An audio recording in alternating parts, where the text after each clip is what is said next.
I have 1, 2, 3, 4, maybe 5 questions. Let's get Yeah, started. let's get started. My first question is actually a request. What you love about your process from the first idea to having its actual completed work. I mean, they're equally important, all the steps, of course.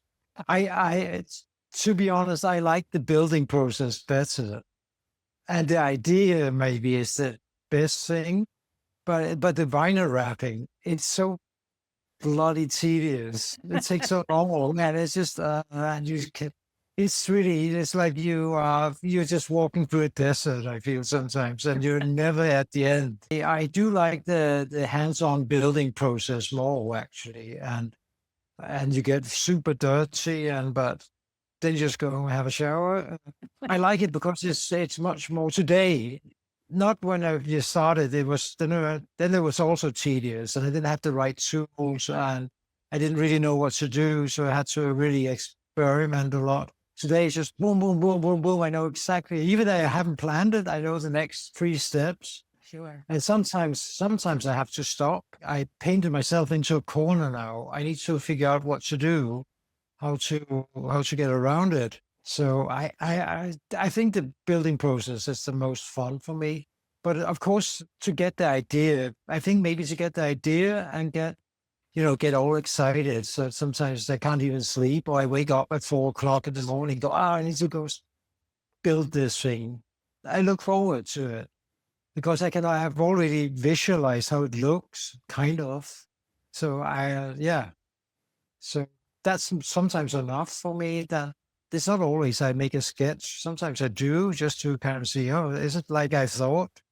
But not always. Then I just have it in my head and I just boom, go out and start on it. Follow up, tell me about the difference between an idea that comes to you Boom. or a fan or customer Boom. has an idea and you're working within the parameters of the customer's Yeah, wishes or boundaries. exactly. Yeah, then I have boundaries I need to, yeah, I have to follow because I mean, if you order something, then I might make 2, 3 designs and say, which one do you like the best? Which one should we use? Because at the end of the day, it's you that has to live with it, not me. And I maybe make 2 or 3 uh, designs, and then they choose it. And then I have to kind of stick to it. Or if I kind of deviate or get an idea, I have to say, is this okay if we do it like that? Sometimes, a lot of times actually, I'm allowed to just do whatever, which is nice. So, and then I deviate a little bit from the drawing because I can feel that's okay to do. It doesn't have to be exactly what I showed them. Do you find that creativity comes when you're working within a set of boundaries? Yeah, How it's so? much easier. It's much easier when you have a trigger than with you just all possibilities are open, the whole world, then it's much harder because where do you start then? You need to have some kind of structure, some basic idea. So if a company came to me and said, we want you to design a keyboard, but it has to be pink and it has to be different, and I want maybe really different. Well, that would be much easier because then I know what they don't want. They don't want a traditional keyboard. What is your favorite project that you've completed and why? Yeah, it's probably I like my lamp with the holes in. I like it. I don't know. I just like the light it gives, and I thought it was a good idea. And it was inspired by some in Copenhagen by building actually. I think it's very postmodern. It was. I remember when I went to school in Copenhagen at 10th grade, and it was very close to that building. I always looked at it, so it's kind of been sticking in my mind. It had those circles. I don't know what function they had, but just on the side of a big skyscraper, it has those where there was no windows and it had those circles, and it's just been sticking in my brain.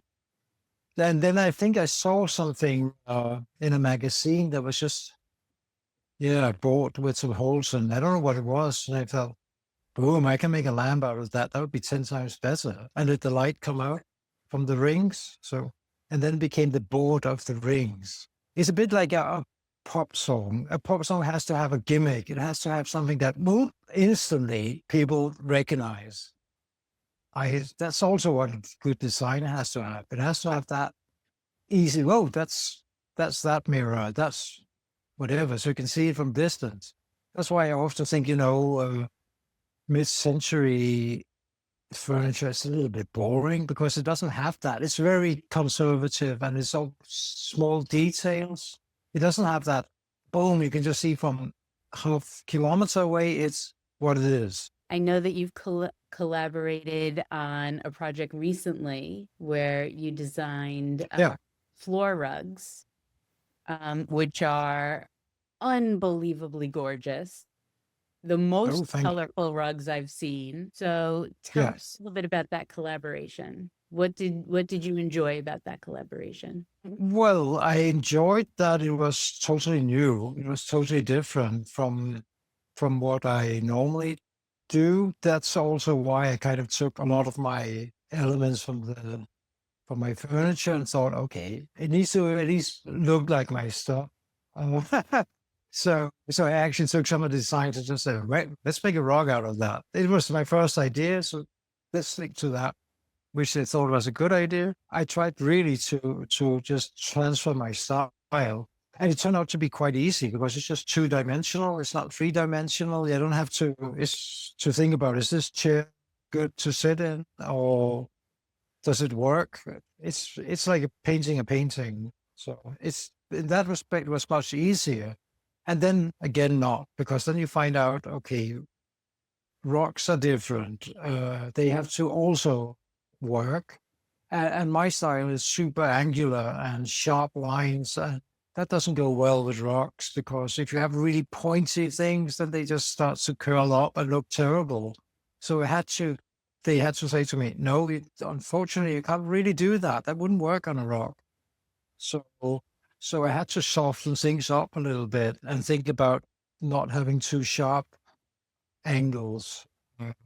So yeah, I learned a lot from it, and it was super fun to kind of. Tell me about the using your colors, different medium.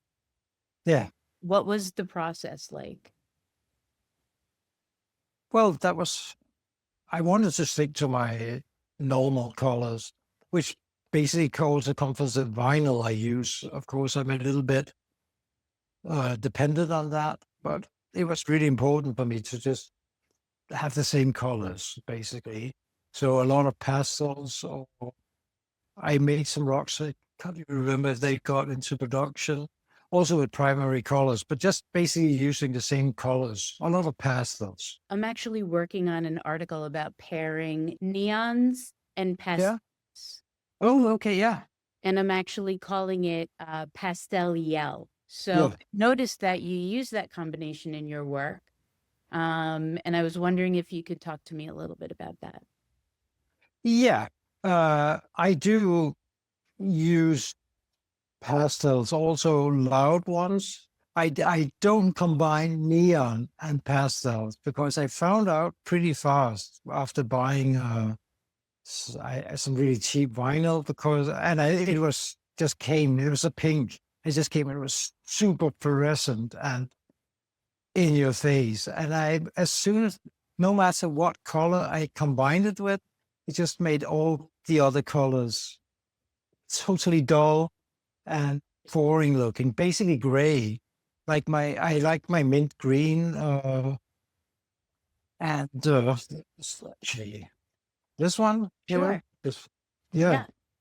It looked gray next to a neon pink. It looks totally gray. So, and I like to me, it's not enough just to have one color, because even though the color police says that's how you should make furniture, I never done that. To me, it needs to be, the ping pong play Yeah. between the colors that makes it exciting, not just one color, because that dulls the shapes. I try to understate, empathize the shape of my stuff with the colors. It would be So neon and neon, then it would be probably fine. I haven't done it yet, though. yeah, Maybe. that's what I love. Yeah. I can see that on your background too. Yeah. And your hair. So in working on this article, combining neon brights with pastel, I Yeah. noticed that a hot red with a light lavender, I loved it. A light blue with a Yeah. yellow looked amazing. Yeah. A candy pink with a like bright neon fluorescent yellow was actually very pretty. What are your thoughts about those types of combinations? I would have to see it because I mean, there's also tons of variants of how neon they are. Maybe what I had was totally in your face neon. I think it was that pink, so I never used it. And no. So, yeah, you could probably do that and get away with it. And I guess you have to assess every situation, I guess, where you use it. So, of course, it could work as long as it's not that one color that totally dominates the other ones. There has to be a balance between them. How would you balance a color combination like a very hot color, like the red behind you? Yeah. Look at the red and pink. Well, if it's a really in your face color, you have to use it maybe as accents to not dull the other ones. I've done that many times. Then you get a good balance. So yeah, you have to be careful with these in your face colors, in my opinion. Use them as accents, and then maybe let the bigger and paler colors be bigger, dominate. Then you get a good balance. My favorite subject in talking to you has been when you answered questions about your background as a musician Oh yeah. and how it shows up in your art and in the Yeah. execution of your art. Well, definitely the execution, because I feel like I'm doing the same as I did when I composed music. It's all about intuition. It's all about finding that theme or some elements and twisting and turning them and finding the right balance in between these elements. So it builds some kind of tension in the composition, you could say. And yeah, I'm very aware of that. That's of course from music, because where else would it be from? Because music is basically building tension and let it relax again. When you're singing, you're building up and then you let it relax. So yeah.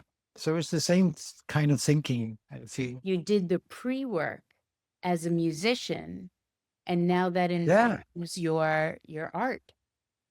Yeah. I've definitely taken it with me and just changed the tools. That's what I normally say. Just change the tools, but I still do the same. Build, and you just have to keep going. Even if you're about to give up sometimes, you just keep going. So because you know you're going to get there at the end. And then I have the same feeling, when I'm done with a piece, I'm sick and tired of it. Oh, next, I want to do something new. That's how I feel. It's often I don't have any feelings for my stuff when I take it home. The prototype, I just, I have to, then after a while, then that's okay. Yeah. So yeah, it's the same with when I played a piece and I practice it maybe for a month or 3 months or 6 months or whatever.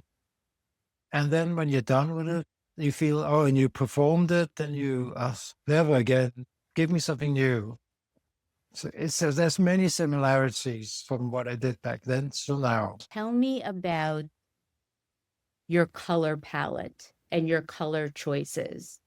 Clearly, one of the most important and show-stopping aspects of your work. Well, again, of course, I use vinyl wrap, so of course I have to have some certain colors. But I mean, I choose them because I like them and I think they go well together. But again, I can change what I have visualized in my head with colors, because I normally do that, even though I start with the form. That's the most important. Um, I can many times go, no, no, no, let's do that. And oh, I don't have that enough vinyl. Okay, but let's just take something else to use. So in that respect, it's not it's intuition again. So, but yeah, I have my safe zone, you could say, of colors. I do. And I use them again and again because I like them. And I can't help but also thinking about, okay, maybe the prototype is going to end up in my living room. So you also have to fit in a little bit. So that's also for selfish reasons. But for instance, when I painted my house, and I started with the living room, I think I did. I mean, it is also very random. I didn't even wanted that blue. It was a bit, okay, let's just do it because, okay, that looked good. I had an idea that I didn't want to have, I didn't want to have, I wanted vinyl to be on the walls as well. I didn't just want to have plain walls. I wanted some kind of contrast to the plain walls, again, to have a balance, something that is very almost alive pattern, that in contrast just to a super calm wall. Yeah. So I I thought about it and it didn't turn out at all as I wanted. I just wanted some stripes. And then I thought, okay, let's try to cut some vinyl, just the freehand stripes and put them on. So I did that. And then I just, of course, continued that theme. Because often when I see, maximalist houses, I go, yeah, that's nice and that's wonderful. But often there's no head and tail in it. And I think that's where my composition skills come in. Say, no, no, you can't have 50,000 elements because that is just one big mashup. You have to have maybe 3 elements, like a Beethoven sonata, just having a little thing, a little 3 notes, ding, ding, ding, and then you build 50 pages out of that. I think that's where maybe my stuff is a little bit different from just total maximalism. I don't think my stuff is maximalism at all. Well, it is, but again, then you could say, people say my favorite stuff is Memphis, and some of it is, of course, but it's still maybe not as random. It's more, what I do today is more strict, I think, and more simple. There's 1, 2, 3 elements, and that's it. I find So, your work to have a Memphis influence. There's an influence, yeah. but it's not Memphis style. No, I think, well, of course, when I started out, I totally copied it because I was blown away by it back then, and nobody else in the whole fucking world did it, really. And so maybe 1 or 2, I don't know, but there was nobody who did it 10 years ago. And I just thought it was super fun, and it was not mid-century furniture. But today, of course, it's still inspired, but the mindset, I feel today is different. I would So define your style as modern. I know you don't like modern maximalism. yeah, You're making pieces that are bold and big and yeah, exciting and yeah. extremely colorful. The thing is, I never think about if it's this style or that style, and it bores me big time. I feel it's kind of restricting more than if you have to put it into a label, into a box, and all that. Because what I do is so pretty random, and then sometimes I improvise, so I don't think about it. That's not how my brain works. I just have a shape and boop, boop, boop. And if people want to call it Memphis, they can do that. I don't call it Memphis myself because no, I don't think it is. Or maximalism, or of course it is something, and that's fine. But it's not something I think about at all. That's not how my brain works. How Doesn't matter. does your love of color bleed into your everyday life? Yeah, I don't really think much about it. I'm so used to it. Of course, when I talk to you or I'm in a magazine, of course, then I get proud of it. That And yeah, then I can see I don't live like other people do, but I actually don't think about it. It's so natural to me to have it. But I get also aware of if I just lived in a normal house, I would be so bored. I hate the worst thing I hate is just people, copying the neighbor. They're copying the neighbor. And then everybody has IKEA. And you can say IKEA is cheap, so fair enough. Not all people have mm, money for more expensive, exciting things. But why not just go out and buy something used, and then you have something completely unique, maybe. Sure. It doesn't have to be expensive at all, No. or more expensive than IKEA. And then you don't have what the neighbors have, or then you combine it with some other things you found, and then you have your own complete world at home. It's much more fun than buying the same IKEA lamp you can just see 10 of down the street. I hate it. I don't understand. I never understood it because I've always been someone who just did the opposite. I mean, if it was modern to do something, I just no. Why would I do that? I don't want to copy everybody else. That's weird. Now, I'm noticing today that you're wearing a very bold blue sweater with Yes. what looks like a slightly light blue, almost Yeah. tender t-shirt Yeah. It's just baby blue and green and green was it? pants. And So red shoes. I'm It noticing, just and red shoes. yeah. Even though you may not think about it, it is your life. Do you find that Yeah. your eye is specifically trained to look for these colors? And how do the colors in your everyday life make you feel? I think that's just how I'm born. That to have that. I mean, when I was a kid, I designed cars. I designed football shirts, and I combined colors. That way, I always had it. It can be bloody annoying to have such a brain, but I don't know. I can't do anything about it. So I need to get the best out of it. How does dressing that way make you feel? Do you feel happy? Do you feel that it brings on Yeah. energy? Of course, it gives me joy. It's not for the attention because I don't like to have really attention on me. It's pretty much makes me really, I feel anxiety if I'm Sure. too much. So it's not that. It's just because I go, well, if I want to do that, why not? I mean, if everybody's copying each other in this world, you know what? We would still live in the Stone Age. We would. We would. How does it affect you? Like energy wise or emotionally, or what is the effect that living this life? Well, of course, it's my own thing. So yeah, that makes me proud. But it's hard to say because I've done it for so long, and it's just been coming sneaking in. It's not been a new thing yet. So I'm so used to it. So again, I don't think about. I live in a house full of weird furniture and stuff, No. and maybe it's very special. I don't think about it ever. Just to be original with everything, also with colors. Be daring. Try to do what nobody else do. Find your own style with everything, whether it's colors, the color combinations, or how you make it, the procedure. Find your own style. That's what I would say. Amazing. Thank you. Yeah, you're welcome. I so better much. go and make some food. But yeah, you. let's speak again soon. And Yeah, it's always been as fun. And thank you so much. You are such an inspiration. Thank you. you're welcome, and good luck with all your work. Thank you Yeah, for all of your time you're and for welcome. helping me get through this and learn how to do it. Thank you.